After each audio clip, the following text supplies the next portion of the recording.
ଜଣେ ପ୍ରଶ୍ନ ପଚାରିଲେ ଆସ୍ତିକ ହେବା ଭଲ ନା ନାସ୍ତିକ ହେବା ଭଲ, ଆପଣଙ୍କର ଉତ୍ତର କ'ଣ ହେବ?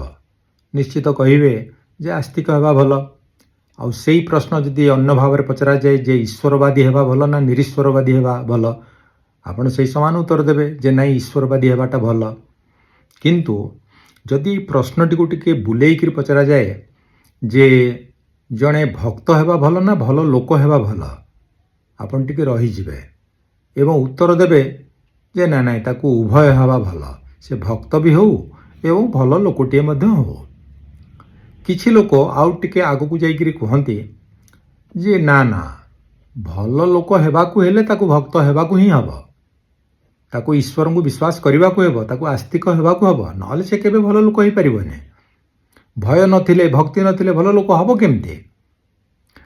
ଏଇ ଉତ୍ତରର ସତ୍ୟତା, ତାର ବାସ୍ତବିକତା ଏବଂ ତାର ଯଥାର୍ଥତା ଆମେ ଟିକେ ପରୀକ୍ଷା କରିବା। ଆପଣ ପୃଥିବୀରେ ଯେତେ ଗୁଡ଼ିଏ ଜେଲ୍ ଅଛି, ସେ ଜେଲରେ ଯେତେ ଲୋକ ଅଛନ୍ତି ସେମାନେ ସବୁ କଏଦୀ। କେତେ ପାଖାପାଖି ଲୋକ ଥିବେ? 1.5 କୋଟି ଲୋକ। ଭାରତରେ ଯେତେ ଗୁଡ଼ିଏ ଜେଲ୍ ଅଛି ତା ଭିତରେ ଯେଉଁମାନେ ଅଛନ୍ତି ସେମାନେ ବନ୍ଦୀ କଏଦୀ। କେତେ ଲୋକ? ପାଖାପାଖି 7 ଲକ୍ଷ ଲୋକ। ନ୍ୟାସନାଲ କ୍ରାଇମ୍ ରେକର୍ଡ ବ୍ୟୁରୋର ଇଏ ହେଉଛି ଡେଟା। ତ ଏଇ ଯେଉଁ ଜେଲ୍ ଭିତରେ ଥିବା ଲୋକମାନେ, କଏଦୀମାନେ, ବନ୍ଦୀମାନେ, ଏମାନେ ସବୁ ଭଲ ଲୋକ ନା ଖରାପ ଲୋକ? ଆପଣ ଏବେ କହିବେ ଏମାନେ ଖରାପ ଲୋକ। କାହିଁକି? ଭୁଲ କାମ କରିଛନ୍ତି, ଅପରାଧୀ, ଦଣ୍ଡ ପାଉଛନ୍ତି। କିନ୍ତୁ ଏମାନେ ଈଶ୍ୱର ବିଶ୍ୱାସୀ ନା ନାହିଁ? 99% ହେଉଛନ୍ତି ଈଶ୍ୱର ବିଶ୍ୱାସୀ। ସେ ହିନ୍ଦୁ ଧର୍ମ ରୁହନ୍ତୁ, ମୁସଲମାନ ଧର୍ମ ରୁହନ୍ତୁ, ଖ୍ରୀଷ୍ଟିଆନ ଧର୍ମ ରୁହନ୍ତୁ, ବୁଦ୍ଧ ଧର୍ମ ରୁହନ୍ତୁ, ଜୈନ ଧର୍ମ ରୁହନ୍ତୁ କି ଜିଉ ଧର୍ମ ରୁହନ୍ତୁ, ଯେଉଁ ଧର୍ମର ହୁଅନ୍ତୁ ନା କାହିଁକି, ଏମାନେ ଈଶ୍ୱର ବିଶ୍ୱାସୀ। କିନ୍ତୁ ଏବେ ଖରାପ ଲୋକ, ଅପରାଧୀ। ତେଣୁ ଚିନ୍ତା କରନ୍ତୁ ଯେ ଭଲ ଲୋକ ହେବାକୁ ହେଲେ ଈଶ୍ୱର ବିଶ୍ୱାସୀ ହେବାଟା ଜରୁରୀ ନା ନାହିଁ। ଗୋଟେ ଦ୍ୱିତୀୟ ଦିଗକୁ ଯିବା। ଭଗତ ସିଂଙ୍କୁ ଜାଣିଛନ୍ତି? ଶହୀଦ, ସିଏ ନିରୀଶ୍ୱରବାଦୀ। ଜ୍ୟୋତି ବସୁ, ଯିଏ ଚିଫ୍ ମିନିଷ୍ଟର ଥିଲେ, ରେକର୍ଡ ଭାଙ୍ଗିଥିଲେ ୱେଷ୍ଟବେଙ୍ଗଲର, ନିରୀଶ୍ୱରବାଦୀ।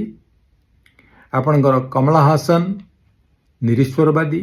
ଜାଭେଦ ଅଖତର, ନିରୀଶ୍ୱରବାଦୀ। ନନ୍ଦିତା ଦାସ, ଆମର ଯିଏ ଫେମସ୍ ଓଡ଼ିଆ ଆକ୍ଟ୍ରେସ୍, ନିରୀଶ୍ୱରବାଦୀ। ଧନେଶ୍ୱର ସାହୁ, ଗାନ୍ଧିଆନ ପ୍ରଫେସର, ନିରୀଶ୍ୱରବାଦୀ। ଏମିତି ଅନେକ ଲୋକ ଅଛନ୍ତି ଯେଉଁମାନେ ହେଉଛନ୍ତି ନିରୀଶ୍ୱରବାଦୀ। କିନ୍ତୁ ଏମାନେ ସବୁ ଭଲ ଲୋକ ନା ଖରାପ ଲୋକ? ଆପଣ ତାଙ୍କର ଯଦି ଟ୍ରାକ୍ ରେକର୍ଡ ଦେଖିବେ ତାହେଲେ ଦେଖିବେ ଯେ ଏମାନେ ସବୁ ହେଉଛନ୍ତି ଭଲ ଲୋକ କିନ୍ତୁ ନିରୀଶ୍ୱରବାଦୀ। ଆଉ ଗୋଟିଏ ଦିଗକୁ ଯିବା। ଆପଣ ଚାର୍ଲି ଚାପ୍ଲିନ୍କୁ ଜାଣିଛନ୍ତି? ହାସ୍ୟ ଜଗତର ସେ ହେଉଛନ୍ତି ବାଦଶାହ। ଆଉ ମିଷ୍ଟର ବିନ୍କୁ ଜାଣିଛନ୍ତି? ସୋସିଆଲ ମିଡ଼ିଆରେ ବା ଟିଭିରେ ଦେଖିଥିବେ। ଏଇ ମିଷ୍ଟର ବିନ୍ ସିରିଆଲର ଯିଏ ଆକ୍ଟର, ତାଙ୍କୁ ଆମେ କହୁଛେ ମିଷ୍ଟର ବିନ୍, କିନ୍ତୁ ତାଙ୍କ ପୁରା ନାଁ ହେଉଛି ରୋୱାନ୍ ଆଟକିନସନ୍, ଇଂଲଣ୍ଡର। ସେ ବାହା ହେଇଥିଲେ ଜଣେ ଇଣ୍ଡିଆନକୁ, ସୁନେତ୍ରା ଶାସ୍ତ୍ରୀଙ୍କୁ। ଏଇ ଦୁଇ ଜଣ ପୃଥିବୀର ପାଖାପାଖି 80% ଲୋକଙ୍କୁ ହସେଇଥିବେ। ଭଲ କାମ ନା ଖରାପ କାମ? ଭଲ କାମ। ଏମାନେ ଭଲ ଲୋକ ନା ଖରାପ ଲୋକ? ଭଲ ଲୋକ। କୌଣସି ତାଙ୍କର କ୍ରିମିନାଲ ଟ୍ରାକ୍ ରେକର୍ଡ ନାହିଁ।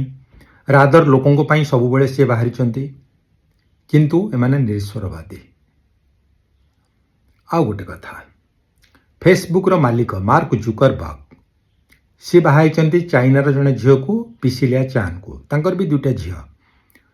ଫେସବୁକ୍ର ଯେତେ ପଇସା ଆସୁଛି ଏ ତା ଲାଭର 80% ପାଖାପାଖି ସେ ଜନକଲ୍ୟାଣରେ ଲଗେଇ ଦେଉଛନ୍ତି। କିନ୍ତୁ ସେ ଜଣେ ନିରୀଶ୍ୱରବାଦୀ। ବିଲ୍ ଗେଟ୍ସଙ୍କୁ ଜାଣିଛନ୍ତି? ମାଇକ୍ରୋସଫ୍ଟର ମାଲିକ, ରିଚେଷ୍ଟ ମ୍ୟାନ୍। ସିଏ ପୃଥିବୀରୁ ଟିବି, HIV, ପୋଲିଓ ହଟେଇବା ପାଇଁ ଯେତେ ପଇସା ଦରକାର ସବୁଠୁ ଅଧିକ ପଇସା ସିଏ ହିଁ ଦେଇଛନ୍ତି ମିଲିଣ୍ଡା ଫାଉଣ୍ଡେସନ କରିକିରି। କିନ୍ତୁ ସିଏ ନିରୀଶ୍ୱରବାଦୀ। ତ ଏମାନେ ସବୁ ଭଲ ଲୋକ ନା ଖରାପ ଲୋକ? ଆପଣ କହିବେ ଭଲ ଲୋକ, କିନ୍ତୁ ଈଶ୍ୱର ବିଶ୍ୱାସୀ ନୁହନ୍ତି। ଅପରପକ୍ଷରେ ମୁକେଶ ଅମ୍ବାନୀ, ଜଣେ ପୁରା ଭକ୍ତ, ଧାର୍ମିକ, ଈଶ୍ୱର ବିଶ୍ୱାସୀ। ସକାଳୁ ସନ୍ଧ୍ୟା ପର୍ଯ୍ୟନ୍ତ ପୂଜା ପାଠ, ଉପାସନା, ଯୁଆଡ଼େ ଯାଆନ୍ତି ଯେଉଁ ମନ୍ଦିରକୁ କୋଟି କୋଟି ଟଙ୍କା ଦାନ ବି ଦିଅନ୍ତି। ସେମିତି ଗୌତମ ଅଦାନୀ ଭକ୍ତ, ଈଶ୍ୱର ବିଶ୍ୱାସୀ, ଦାନୀ, କିନ୍ତୁ ଲୋକଙ୍କ ପାଇଁ କିଛି ନାହିଁ। କିନ୍ତୁ ଏମାନେ ଭକ୍ତ। ତ ଏମାନେ ଭଲ ଲୋକ ନା ଖରାପ ଲୋକ? ତେବେ ଆପଣ କୁହନ୍ତୁ ଯେ ଜଣେ ଭଲ ଲୋକ ହେବାକୁ ହେଲେ ଭକ୍ତ ହେବା କ'ଣ ନିହାତି ଜରୁରୀ? ଆପଣଙ୍କର ଉତ୍ତର ଅପେକ୍ଷାରେ। Thank you very much.